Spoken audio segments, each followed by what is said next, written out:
నమస్తే ఫ్రెండ్స్, నేను మీ Shravani. Welcome back to Shravani's kitchen. ఈరోజు మన కిచెన్లో పండుగ స్పెషల్గా కొబ్బరి బూరెల్ని చాలా ఈజీగా పర్ఫెక్ట్గా చేసుకునేలా క్లియర్గా చూపించబోతున్నాను. వీటిని చేయడానికి పెద్దగా కష్టపడాల్సిన పని లేదండి. చిన్న చిన్న టెక్నిక్తో చేస్తే చాలా బాగా వస్తాయి. ఈవెన్ మీరు ఫస్ట్ టైం ట్రై చేసినా చాలా బాగా చేసేయచ్చు. నేను చేసిన ఈ కొబ్బరి బూరెలు చక్కగా పొంగి ఎంత బాగా వచ్చాయో, సాఫ్ట్గా చాలా టేస్టీగా ఉన్నాయి. సో మీరు కూడా నేను చెప్పి ఈ మెథడ్లో ఒకసారి కొబ్బరి బూరెలను ట్రై చేసి చూడండి. మీకు కూడా ఇంతే పర్ఫెక్ట్గా చాలా బాగా కుదురుతాయి.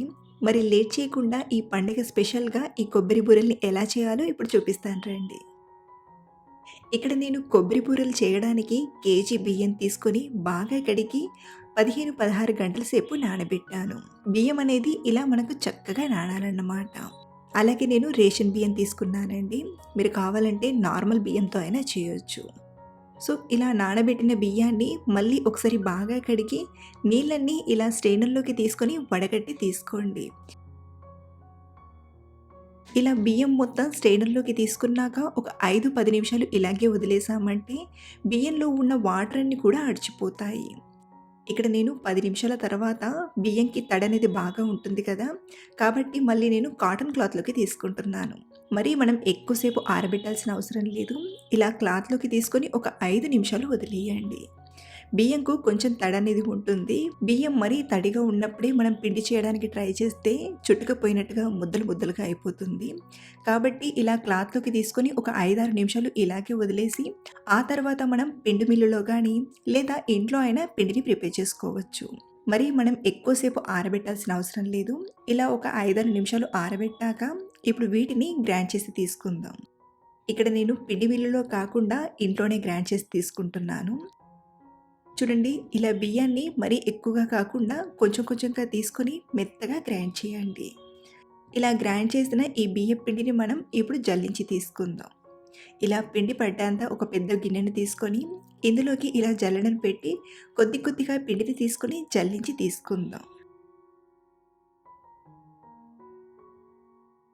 అలాగే మనం ఇలా జల్లెడ పట్టేటప్పుడు పిండిలో చిన్న చిన్న ముద్దలుగా అయిపోతుంది. కాబట్టి వాటిని ఇలా చేతితో కొంచెం రబ్ చేసినట్టుగా చేస్తూ బాగా జల్లించండి.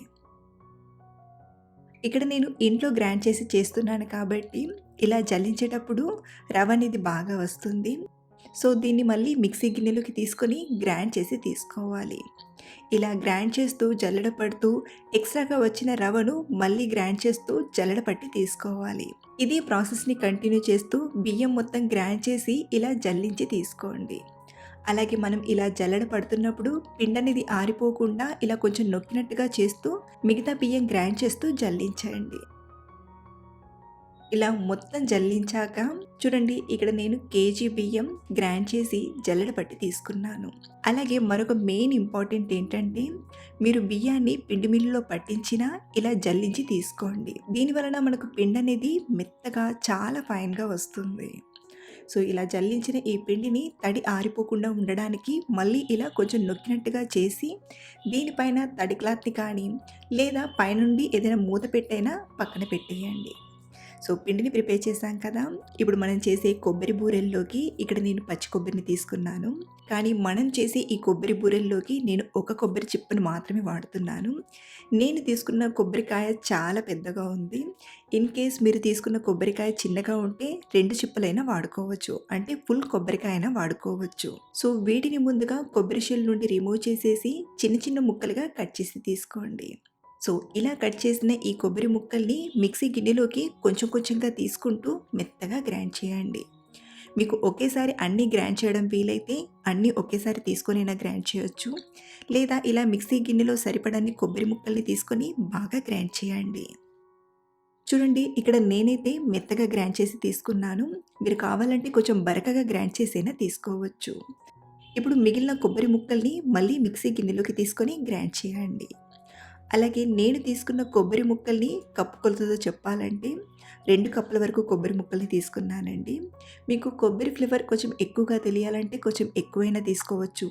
లేదా నార్మల్గా తెలియాలంటే నేను చూపించినట్టుగా 1 కేజీ బియ్యానికి 2 కప్పుల కొబ్బరి ముక్కల్ని తీసుకుంటే సరిపోతుంది. ఇప్పుడు ఈ కొబ్బరి తురుము ఆరిపోకుండా దీనిపైన కూడా గిన్నెని పెట్టేసి పక్కన పెడుతున్నాను. ఇప్పుడు మనం చేసే కొబ్బరి బూరెల్లోకి మెయిన్ ఇంగ్రీడియంట్ వచ్చేసి బెల్లం. మనం తీసుకున్న 1 కేజీ బియ్యానికి ఇక్కడ నేను 650 గ్రాముల వరకు బెల్లాన్ని ఇలా చిన్న చిన్న ముక్కలుగా చేసి తీసుకున్నాను. ఈ క్వాంటిటీ అనేది కరెక్ట్‌గా సరిపోతుందండి. అది మనం అరిసెలకు ప్రిపేర్ చేస్తున్నట్లయితే 700 గ్రాముల వరకు తీసుకోవాలి. ఇప్పుడు ఈ బెల్లం తురుమును ఒక గిన్నెలోకి తీసుకుందాం. బెల్లం కరిగాక వడగడతాను కాబట్టి ముందుగా ఇలా చిన్న గిన్నెలోకి బెల్లం తీసుకుంటున్నాను. ఇందులోనే ఒక పావు కప్పు నీళ్లను తీసుకొని ఇప్పుడు స్టవ్ పైన పెట్టి బెల్లాన్ని బాగా కరిగించండి. ఇలా మధ్య మధ్యలో కలుపుతూ బెల్లం కంప్లీట్‌గా కరిగిపోయేంత వరకు మంటను మీడియం ఫ్లేమ్‌లో పెట్టి కరిగించండి. అది మీరు హై ఫ్లేమ్‌లో పెడితే ఇందులో ఉన్న వాటర్ అనేది తగ్గిపోతుంది. కాబట్టి మంటను కొంచెం తక్కువగానే పెట్టి ఇలా కలుపుతూ బెల్లాన్ని కంప్లీట్‌గా కరిగించండి. చూడండి, బెల్లం ఇలా పూర్తిగా కరిగిపోయాక ఇప్పుడు ఈ గిన్నెను పక్కకు తీసుకొని కొంచెం మందంగా, కొంచెం పెద్దగా ఉన్న గిన్నెను తీసుకోండి. ఇలా కొంచెం పెద్ద గిన్నెను తీసుకుంటే మనం పిండి వేసి కలిపేటప్పుడు చాలా ఈజీగా కలిపేయొచ్చు. మీరు వాడే బెల్లం ఫ్రెష్‌గా ఉంటే ఇలా వడగట్టకుండా తీసుకున్నా సరిపోతుంది. నిజానికి నేను తీసుకున్న బెల్లం చాలా ఫ్రెష్‌గా ఉంది. వడగట్టకుండా డైరెక్ట్‌గా అయినా ప్రిపేర్ చేయొచ్చు. కానీ మీరు చేసేటప్పుడు కన్‌ఫ్యూజ్ అవుతారన్నట్టు ఇలా వడగట్టే ప్రాసెస్‌ని కూడా చూపిస్తున్నాను. చూడండి, ఎలాంటి నారలు, తొలకలు కూడా రాలేవు కదా! సో, ఇలా వడగట్టాక మంటను మీడియం ఫ్లేమ్‌లో పెట్టి ఒక 2, 3 నిమిషాలు ఈ పాకాన్ని మరిగించండి. మనం బెల్లం కరిగించడానికి పావు కప్పు వరకు నీళ్ళను తీసుకున్నాం కాబట్టి కనీసం ఒక 2, 3 నిమిషాలైనా మరిగించాలి. ఒక 2 నిమిషాలు ఇలా మరిగించాక ఇప్పుడు మనకు పాకం వచ్చిందో లేదో ఒకసారి చెక్ చేసి చూద్దాం. ఇలా ఒక గిన్నెలోకి కొంచెం నీళ్ళను తీసుకొని పాకాన్ని వేసి చూస్తే మనకు పాకం అనేది నీళ్ళల్లో ముద్ద కట్టేలా రావాలి. చూడండి, ఇంకా పాకం అనేది ముద్ద కట్టేలా రాలేదు కదా! కాబట్టి మళ్ళీ 1, 2 నిమిషాల పాటు పాకాన్ని బాగా మరిగించండి. ఇలా మధ్య మధ్యలో కలుపుతూ పాకాన్ని బాగా ఉడికించండి. మరో 2 నిమిషాలు ఇలా ఉడికించాక ఇప్పుడు పాకం వచ్చిందో లేదో చూద్దాం. మళ్ళీ నీళ్ళల్లోకి కొంచెం పాకాన్ని తీసుకొని చూడండి, మనకు ఈ కొబ్బరి బూరెల కోసం పాకం అనేది ఇలా నీళ్ళల్లో ముద్ద కట్టేలా రావాలి. కానీ ఇలా చేతిలోకి తీసుకుంటే ముద్ద అనేది చేతిలోకి రాకూడదన్నమాట. ఇలా వచ్చిందంటే ఈ కొబ్బరి బూరెల కోసం పర్ఫెక్ట్‌గా వచ్చినట్లు. అదే మనం అరిసెల కోసం ప్రిపేర్ చేస్తుంటే పాకం అనేది ఇంకొంచెం, అంటే దీనికంటే ఇంకాస్త ముద్రాలన్నమాట. సో, కొబ్బరి బూరెలకైతే పాకం వచ్చింది కదా! ఇప్పుడు ఇందులోకి మనం గ్రైండ్ చేసిన పచ్చి కొబ్బరి తురుమును తీసుకొని బాగా కలపండి. అలాగే ఇందులోని మంచి ఫ్లేవర్ కోసం 1 టీ స్పూన్ యాలకుల పొడిని, అలాగే 1 టేబుల్ స్పూన్ నెయ్యిని తీసుకొని బాగా కలపండి. ఇలా కలుపుతూ ఒక 3, 4 నిమిషాల పాటు బాగా ఉడికించండి. ఇందులో మనం పచ్చి కొబ్బరి వేస్ట్ చేస్తున్నాం కాబట్టి ఇలా 3, 4 నిమిషాలు మంటను మీడియం ఫ్లేమ్‌లో పెట్టి ఉడికించినా పాకం అనేది మళ్ళీ గట్టిపడదు. కాబట్టి పచ్చి కొబ్బరిని తీసుకున్నాక ఇలా కలుపుతూ ఒక 3, 4 నిమిషాలు బాగా ఉడికించాక ఇప్పుడు స్టవ్ ఆఫ్ చేసేసి ఈ గిన్నెను పక్కకు తీసుకోండి. ఇప్పుడు ఇందులోకి తడి బియ్యపు పిండిని కొద్ది కొద్దిగా వేసుకుంటూ బాగా కలపండి. మొత్తం ఒకేసారి కాకుండా ఇలా కొంచెం కొంచెంగా వేస్తూ కలపడం వలన పాకంలో బియ్యపు పిండి అనేది చక్కగా కలిసిపోతుంది. అలాగే మనకు పాకానికి సరిపడా బియ్యపు పిండిని తీసుకోవచ్చు. అలాగే మనం ఇలా కొబ్బరి బూరెలు చేసేటప్పుడు కొంచెం తడిపిండిని ఎక్కువగానే ప్రిపేర్ చేసుకోవాలి. ఇలా కొంచెం కొంచెంగా వేస్తూ కలుపుతూ మళ్ళీ తడిపిండిని వేస్తూ బాగా కలపండి. ఇక్కడ నేను తీసుకున్న తడి బియ్యపు పిండి అయితే కరెక్ట్‌గా సరిపోయింది. ఇలా ఒకసారి బాగా కలిపాక చూడండి, మనకు ఈ కన్సిస్టెన్సీలో రావాలి.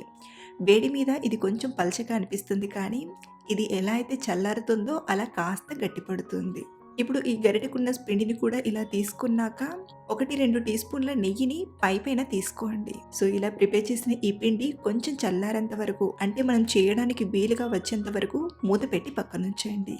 10 నిమిషాల తర్వాత చూపిస్తున్నానండి. చూడండి, పిండి కాస్త చల్లారింది కదా! అలాగే పిండి కూడా కాస్త గట్టిపడిందండి. ఇప్పుడు నిమ్మకాయ సైజ్ అంత పిండి ముద్దను తీసుకొని రౌండ్‌గా చేసి అప్పల్లా ఒత్తి తీసుకుందాం. ఇక్కడ నేను బూరెల్లా చేయడానికి బటర్ పేపర్‌ని తీసుకున్నాను. మీరు కావాలంటే ఆయిల్ ప్యాకెట్ పైనైనా లేదా ఏదైనా ప్లాస్టిక్ కవర్ పైనైనా చేయొచ్చు. అరిసె చేసినంత పల్చగా కాకుండా దానికంటే కొంచెం లావుగా చేయండి. ఈ బూరెలు బాగా పొంగుతాయి కాబట్టి ఇలా లైట్‌గా ఈ థిక్‌నెస్‌లో ప్రిపేర్ చేయండి. సో, ఇలా మనం ప్రిపేర్ చేశాక మరో పక్కన డీప్ ఫ్రైకి సరిపడా ఆయిల్‌ని తీసుకొని బాగా వేడి చేయండి. అలాగే మనం ఈ బూరెల్ని ఫ్రై చేసేటప్పుడు ఇంతకీ మనం పట్టిన పాకం బాగా వచ్చిందో లేదో తెలియడానికి ఆయిల్ మీడియంగా వేడయ్యాక కొంచెం పిండి ముద్దను తీసుకొని ఇలా ఆయిల్‌లో తీసుకోండి. ఇలా తీసుకున్నప్పుడు విచ్చుకోకుండా ఇలా బాగా ఫ్రై అవుతుంది అంటే మనం పట్టిన పాకం బాగా కుదిరినట్లు. సో, ఇప్పుడు దీన్ని పక్కకు తీసుకొని మనం ప్రిపేర్ చేసిన బూరెను ఆయిల్‌లోకి తీసుకొని బాగా ఫ్రై చేయండి. ఇలా వేడి వేడి ఆయిల్‌ని బూరె పైన వేస్తూ ఉంటే చక్కగా పొంగుతుంది. ఇలా బాగా పొంగాక మరో పక్కకి టర్న్ చేసి 2 పక్కల బాగా కాల్చేయండి. ఆయిల్ బాగా వేడెక్కాక మంటను మీడియం ఫ్లేమ్‌లోకి అడ్జస్ట్ చేసి ఇలా చక్కగా కాల్చేయండి. చూడండి ఇలా 2 పక్కల బాగా కాలాక ప్లేట్‌లోకి తీసుకోవడమే. ఇప్పుడు దీన్ని జాలి గిన్నెలోకైనా లేదా ఇలా స్ట్రెయినర్‌లోకైనా తీసుకున్నామంటే ఏమైనా ఎక్స్‌ట్రా ఆయిల్ ఉంటే అంతా కూడా ఫిల్టర్ అయిపోతుంది. నిజానికి నేను చేసిన ఈ బూరెలకు పెద్దగా ఆయిల్ అనేది పట్టలేదండి. ఇలాగే మరొక బూరెని చేస్తూ ఆయిల్‌లోకి తీసుకొని బాగా ఫ్రై చేయండి. చూడండి ఎంత బాగా పొంగుతున్నాయో. ఇలా మనం ఒక్కొక్క బూరెని చేస్తూ అయినా ఫ్రై చేయొచ్చు. లేదా ఒకేసారి 2, 3 బూరెల్ని తీసుకొనైనా ఫ్రై చేయొచ్చు. ఇదే ప్రాసెస్‌ని కంటిన్యూ చేస్తూ బూరెలన్నిటిని ప్రిపేర్ చేసి తీసుకోవాలి. నేను చేసిన 1 కేజీ బియ్యానికి 45 వరకు బూరెలొచ్చాయండి. మనం బూరెల్ని కొంచెం పెద్దగా, చిన్నగా చేసుకుంటే దాన్ని బట్టి కొంచెం కౌంటింగ్ అనేది అటు ఇటు కూడా కావచ్చు. బట్ నేను తీసుకున్న ఈ క్వాంటిటీకైతే 45 వరకు వచ్చాయి. టేస్ట్ అయితే సూపర్‌గా ఉన్నాయండి. ఇంట్లో అందరూ చాలా బాగా ఇష్టపడ్డారు. మీరు కూడా ఈ ప్రాసెస్‌తో ఒకసారి కొబ్బరి బూరెల్ని డెఫినెట్‌గా ట్రై చేయండి. చాలా బాగా కుదురుతాయి. అలాగే మీరు ట్రై చేశాక మీకెలా వచ్చాయో కింద కామెంట్‌లో చెప్పడం మర్చిపోకండి.